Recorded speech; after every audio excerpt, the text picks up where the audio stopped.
Bharat Kiwis ನಡುವೆ ಏಕದಿನ T20 ಸರಣಿ ವೇಳಾಪಟ್ಟಿ ಪ್ರಕಟಿಸಿದ ಬಿಸಿಸಿಐ. ಪ್ರಸ್ತುತ ಟೀಂ ಇಂಡಿಯಾ 5 ಪಂದ್ಯಗಳ ಟೆಸ್ಟ್ ಸರಣಿಗಾಗಿ ಇಂಗ್ಲೆಂಡ್ ಪ್ರವಾಸದಲ್ಲಿದೆ. ಈ ನಡುವೆ ಬಿಸಿಸಿಐ ಟೀಂ ಇಂಡಿಯಾ ಹಾಗೂ ನ್ಯೂಜಿಲೆಂಡ್ ತಂಡಗಳ ನಡುವಿನ ಮುಂದಿನ ವರ್ಷ ನಡೆಯಲಿರುವ ಏಕದಿನ ಹಾಗೂ ಟಿ20 ಸರಣಿಗಳ ವೇಳಾಪಟ್ಟಿಯನ್ನು ಪ್ರಕಟಿಸಿದೆ. ವಾಸ್ತವವಾಗಿ 2026ರಲ್ಲಿ ಭಾರತ ಹಾಗೂ ಶ್ರೀಲಂಕಾ ಆತಿಥ್ಯದಲ್ಲಿ ಟಿ20 ವಿಶ್ವಕಪ್ ನಡೆಯಲಿದೆ. ಈ ಮಿನಿ ವಿಶ್ವ ಸಮರಕ್ಕೆ ತಯಾರಿಯ ದೃಷ್ಟಿಯಿಂದ ಬಿಸಿಸಿಐ ನ್ಯೂಜಿಲೆಂಡ್ ವಿರುದ್ಧ 2 ವೈಟ್ ಬಾಲ್ ಸರಣಿಗಳನ್ನು ಆಯೋಜಿಸುತ್ತಿದೆ. ಮೇಲೆ ಹೇಳಿದಂತೆ ಜನವರಿ 2026ರಲ್ಲಿ ಭಾರತ ಮತ್ತು ನ್ಯೂಜಿಲೆಂಡ್ ನಡುವೆ 3 ಏಕದಿನ ಮತ್ತು 5 ಟಿ20 ಪಂದ್ಯಗಳ ಸರಣಿ ನಡೆಯುತ್ತೆ. ಈ ಸರಣಿಯ ಮೊದಲ ಪಂದ್ಯ ಜನವರಿ 11ರಂದು ಬರೋಡಾದಲ್ಲಿ ನಡೆಯಲಿದೆ.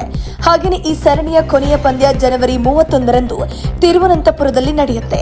ಏಕದಿನ ಸರಣಿಯ ಸಮಯದಲ್ಲಿ ಅಭಿಮಾನಿಗಳು ರೋಹಿತ್ ಶರ್ಮಾ ಮತ್ತು ವಿರಾಟ್ ಕೊಹ್ಲಿ ಸಹ ನೋಡಬಹುದು. ಆದಾಗ್ಯೂ ಅದಕ್ಕೂ ಮೊದಲು ಟೀಂ ಇಂಡಿಯಾ ಬಾಂಗ್ಲಾದೇಶ ಮತ್ತು ಆಸ್ಟ್ರೇಲಿಯಾ ವಿರುದ್ಧ ಏಕದಿನ ಸರಣಿಯನ್ನು ಕೂಡ ಆಡಬಹುದು. ಆದರೆ ಈ ಸರಣಿಯ ಕುರಿತು ಬಿಸಿಸಿಐ ಇನ್ನೂ ಏನನ್ನೂ ಬಹಿರಂಗಪಡಿಸಿಲ್ಲ. ಭಾರತ ವರ್ಸಸ್ ನ್ಯೂಜಿಲೆಂಡ್ 2026ರ ವೇಳಾಪಟ್ಟಿ.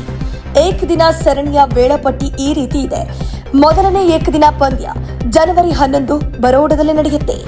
ಎರಡನೇ ಏಕದಿನ ಪಂದ್ಯ ಜನವರಿ 14ರಂದು ರಾಜ್ಕೋಟ್ನಲ್ಲಿ ನಡೆಯುತ್ತೆ. ಮೂರನೇ ಏಕದಿನ ಪಂದ್ಯ ಜನವರಿ 18ರಂದು ಇಂದೋರ್ನಲ್ಲಿ ನಡೆಯುತ್ತೆ. ಟಿ20 ಸರಣಿ ವೇಳಾಪಟ್ಟಿ ಈ ರೀತಿ ಇದೆ. ಮೊದಲ ಟಿ20 ಪಂದ್ಯ ಜನವರಿ 21 ನಾಗ್ಪುರದಲ್ಲಿ ನಡೆಯುತ್ತೆ. ಎರಡನೇ ಟಿ20 ಪಂದ್ಯ ಜನವರಿ 23 ರಾಂಚಿಯಲ್ಲಿ ನಡೆಯುತ್ತೆ. ಮೂರನೇ ಟಿ20 ಪಂದ್ಯ ಜನವರಿ 25 ಗುವಾಹಟಿಯಲ್ಲಿ ನಡೆಯುತ್ತೆ. ನಾಲ್ಕನೇ ಟಿ20 ಜನವರಿ 28 ವೈಜಾಗ್ನಲ್ಲಿ.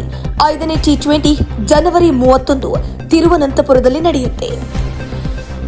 ಇತ್ತೀಚೆಗೆ ಮುಕ್ತಾಯಗೊಂಡ ಐಪಿಎಲ್ 2025 ಟೂರ್ನಮೆಂಟ್ನಲ್ಲಿ ಅನೇಕ ಭಾರತೀಯ ಯುವ ಆಟಗಾರರು ಅದ್ಭುತ ಪ್ರದರ್ಶನ ನೀಡಿ ಕ್ರಿಕೆಟ್ ಅಭಿಮಾನಿಗಳ ಹೃದಯ ಗೆದ್ರು.